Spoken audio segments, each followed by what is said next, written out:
Well, there's one thing you can say about Donald Trump. Out in public, the man's yeses mean yeses and his noes means noes. He came out on day one, signed about 50 to 11 executive orders, starting with them borders. Let's hit it. This evening, the president declared a national emergency at the southern border. He also signed an order signaling he wants to end birthright citizenship to children of non-citizens. That's one currently guaranteed by the 14th Amendment of the Constitution. Hold up. God dang it. Why did he have to say that? Let's go back to this Constitution, 14th Amendment. Okay, let's go back to that. I've already read this. I don't feel like getting my book out, so let me let me read this to you real quick. What does a 14th Amendment sense means in simple terms? Passed by the Senate in June 8th, 1866, and ratified 2 years later on July 9th, 1868. The 14th Amendment granted citizenship to all persons born or naturalized in the United States, including formerly enslaved people, and provided all citizens with equal protection under the law. This law was pretty much created for former slaves, descendants of slaves, who them folk were trying not to give us citizenship, trying to act like, hey, you got to be grandfathered in. If your granddaddy was a citizen, then you can be a citizen. But then if he wasn't, now you got to try to fight for citizenship. You got to pass these tests and all this, and got to pay these taxes and all this kind of crap. So the law was created, not, I don't think say specifically for us, because I think some Asian people who were here and was working on like railroads and things of that nature lived pretty much their life here and had family here and their kids here. Again, I don't think they got citizenship or whatever, but for the most part, it was created, like I say, for descendants of slaves or former slaves and descendants of slaves who should have been citizens. It's simple as that. You built this country, you've been born here, especially if you was born here. You should be able to be a citizen. And then if you were brought here as a slave and you've been here, for the majority of your life, yeah, you should pretty much be a citizen because they brought you here. If they ain't gonna ship you back, that's the least they can do for you. So okay, let's clear it up. Let's get back to the story. The national emergency will allow the Defense Department to deploy military and National Guard assets to the border. The president also indicated that mass deportations could start as soon as tomorrow. Meanwhile, we're getting reports that some immigration court officials have already been fired. Fox 4's Amelia Jones in studio tonight with more on the immigration Why they crackdown. get fired? Probably because they said they was going to defy the president of the United States and his orders and laws. So it's like, well, shoot, get on up out of here. Regardless, you can't go to any job. You name me one job that have rules and regulations, and you can go in there and say what you won't do, no matter what, and dare that they not fire you. I've seen nurses being fired because they refuse to perform certain procedures because of their religious beliefs. And I'm sitting here like, well, you can't have both. You got to pick a struggle. If you're going to hold steadfast in your religious beliefs, then you need to be careful of the hospitals or the medical places that you work at, because they may do things that religiously you cannot abide by. It's like people who go to work for a place, but then got the nerve to say they can't work Sundays because they got to go to church. No, if the hospital is open 24/7, because that's the thing. That's the thing about the medical field, and that's one thing with my Hebrew Israelite studying, is that, dude, if you're doing good works, let's say you're supposed to rest on the Sabbath day. Okay, well, Saturday, Sabado is supposed to be the Sabbath day, but that's, you believe what you want. You know what I'm saying? That's not important right now. On your Sabbath day, and it's supposed to be your day of rest, but yet, even there are scriptures that show where people actually, did good work on Saturday, on the Sabbath day, in order to help people. So when you're working in a hospital or a nursing home, any kind of medical field where you are taking care of people, then I believe that's a different thing.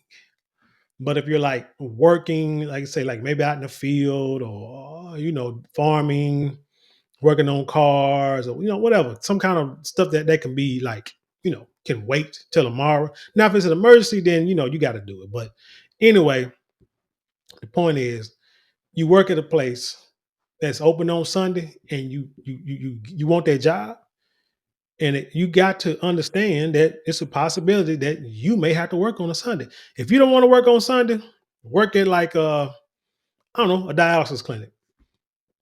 But except you're gonna have to work on Sundays when it comes during the Christmas and New Year's holidays. You're gonna have to do it. Work at Chick-fil-A. Chick-fil-A closed on Sundays. You can work there. There are places that are closed on Sundays. You may not want to work there, but I mean, if you got, if your religious beliefs say that you can't work on Sunday or Saturday, whichever your Sabbath day is, then you find a place that accommodate that. If not, start your own business. Yeah, Steve, Heather, according to the New York Times, the acting head of the immigration court system and 3 others were fired today. And with his declaration of a national emergency on the border, the president is looking to take an even tougher stance on immigration than his first term. Could you imagine Biden doing this? I don't think so. With the stroke of a pen, President Donald Trump made quick work to crack down on the border, first signing several executive orders in front of a packed crowd at Capital One Arena. And you're witnessing the dawn of the golden age of America. That's what it's going to be. We're bringing it back. We're going to bring it back fast. Then signing a pile of executive orders from the Oval Office, including an order calling for the end of birthright citizenship for children of undocumented immigrants. Y'all see this here? These orders that he's signing. I'm sitting here thinking, dang, he's talking about signing like 200 orders. Well, kids, if y'all recall when y'all was younger, I know I recall when I was younger and used to get in trouble in class, the teacher would say, write this sentence down 100 times and then turn it in at the end of the day for a grade of 0. And you would write like, man, this is a lot of writing, just rewriting the same thing. Well, see, there go a good reason why. See, this here, that paid off because now you can sign your name 100 or 200 times straight without getting carpal tunnel or getting cramps or arthritis kicking in.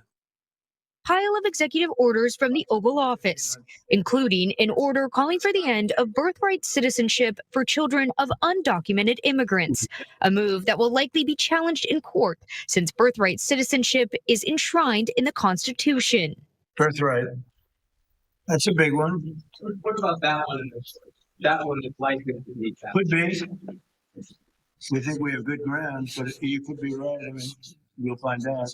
He also signed an order designating cartels as terrorist organizations and an emergency declaration on the border, opening up the use of military assets. I better get y'all a job at ICE. They hiring. They even got them in, and they even got them interstate, like up here in Texas, like in this town not too far from here. They got positions open for people to work for ICE. You work for the federal government. Hell, you be making good money for the next 4 years for sure. It stops as of 1 o'clock this afternoon. The president also revoked several actions taken by the Biden administration, including shutting down the use of a border app called CBP One, which allowed migrants to secure appointments for admission into the United States. Hundreds of people received notices that their appointments at all 8 of the border ports of entry in the Southwest were canceled. The crackdown on immigration continued with Texas Governor Greg Abbott announcing more buoys were installed in the Rio Grande. The state had been in a legal battle with the Biden administration over the buoys, a fight that's not expected with the Trump administration. Heck no. The man said he's going to close them borders, and that's what he's going to do. Also, plans for large-scale deportation raids starting this week. The president's new border czar initially said Chicago was one of the first targets, but has recently said the administration is reconsidering details of the planned raids there due to media coverage. Yeah, I probably wouldn't go. Nah, you know what? I go to Chicago. Shoot, forget that. You know what I'm saying? Hell, y'all ain't finna stop me. Media, not media. You know, the media is probably a good thing to have because that'll scare everybody off. But anyway, hey, Donald Trump is in, Democrats are out. It's just time to see. I mean, people can be upset. It is what it is. All I know is, hey, the future is here. The future is now. So let's just see what it do. You know what I'm saying? I mean, if we can get a lot of these people out, And that means, but if he does it, no matter how pissed off y'all, now I know y'all don't like Donald Trump because you say he's racist. So y'all will probably be the idiots who refuse to go get them jobs when he get them illegal migrants up out of them warehouses and in construction and things of that nature. Y'all probably gonna say, I'm not gonna do that because Donald Trump, what I'm saying, kicked him out of here. I'm not finna go work for that job while Donald Trump president. Okay, well, you just continue to, you know, do nothing with your life. But anyway, tell me what you think about this story. Leave your comments below, share them with the world. Let's have a intelligent conversation. Don't forget to like, share, comment, and subscribe. Those 4 things cost you nothing but maybe a couple of minutes out your day, but it means the world to us here. If you would like to support us financially, you can get super thanks, super chats, super stickers, yeah. And also you can go to the description box where you can click on link there where you can support us financially there also. And don't forget to hit that shop button. We got great products I know you will love. And with that being said, I leave you in peace, and I'll see you on the other side.